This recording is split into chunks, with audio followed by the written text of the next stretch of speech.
BFM Business, vos placements, nos conseils, BFM Bourse, avec Guillaume Sommerer. À vos côtés, on vous accompagne en direct jusqu'à 18h sur l'antenne de BFM Business, à la radio, à la télé, notre site, bien sûr, toutes les datas réactualisées. Et là, on est en train de vivre l'ouverture à Wall Street, 15h30. Les 3 indices qui viennent tout juste d'ouvrir. Romain Daubry nous appelle. Bonjour Romain. Bonjour Guillaume. Depuis Bourse Direct, des indices américains et dans le rouge, après avoir hier resté fermé pour cause d'Independence Day. On réentame cette semaine dans le rouge, moins 0,4 sur le S&P 500 là à l'instant. Le Nasdaq lui recule, Romain, de 0,3%. D'un point de vue technique, vous le sentez comment le potentiel de ces marchés américains ?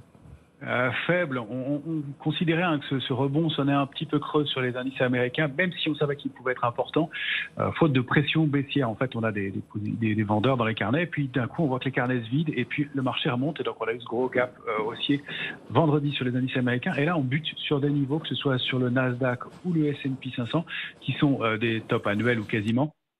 Et puis sur des niveaux de résistance majeurs. Alors sur le S&P, le niveau c'est 4447.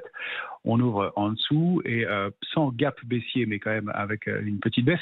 Alors on n'a pas de figure de retournement baissière sur ces indices. On a simplement des niveaux de résistance majeurs et plus de momentum. On le voit, plus de force, plus d'intérêt dans ce marché.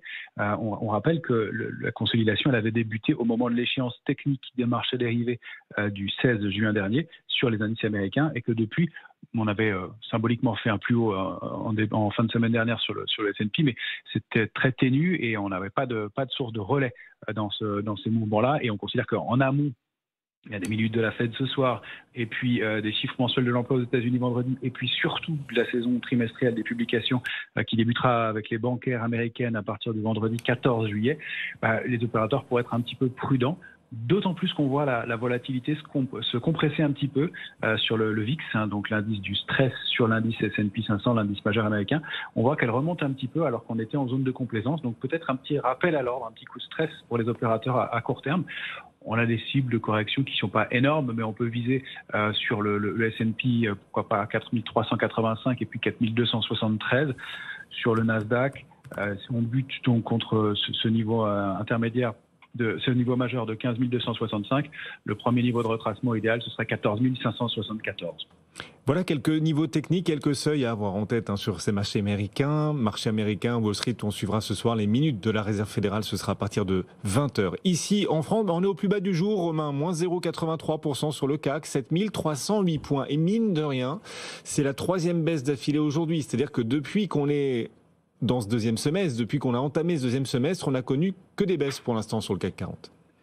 Oui, effectivement, encore une fois, on observait ce rebond de la semaine dernière avec un peu de scepticisme, parce que on avait constaté que le rebond se faisait avec très très peu de volume et donc des séances inférieures à 3 milliards d'euros et donc pas beaucoup de soutien. Et puis quand on regarde les configurations des valeurs de l'indice CAC 40 en elles-mêmes, individuellement, on voit qu'il n'y a pas de structure très haussière dans l'immédiat. Donc on n'est pas très surpris. Le retour hier en fin d'après-midi sous 7382, 385 donnait l'invalidation de la sortie d'un trading range qui était 7158, 7385.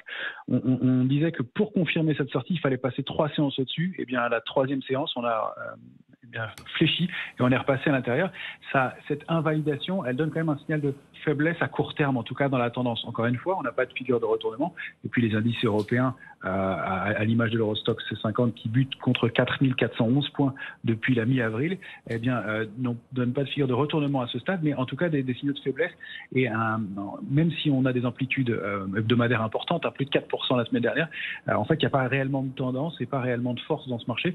On va chercher des drivers et peut-être que les trimestriels vont permettre de les donner, mais pour l'instant, on ne les voit pas du tout.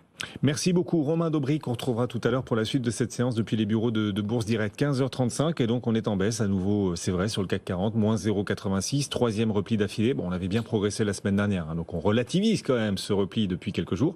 Et puis du côté de Wall Street, donc une baisse après le jour férié d'hier. On réentame cette semaine dans le rouge. Le S&P comme le Nasdaq perdent 0,3% en ce moment. Vous pouvez nous suivre sur notre site BFM Bourse et cet article notamment consacré à Casino qui a repris sa cotation en berne. Nouvelle forte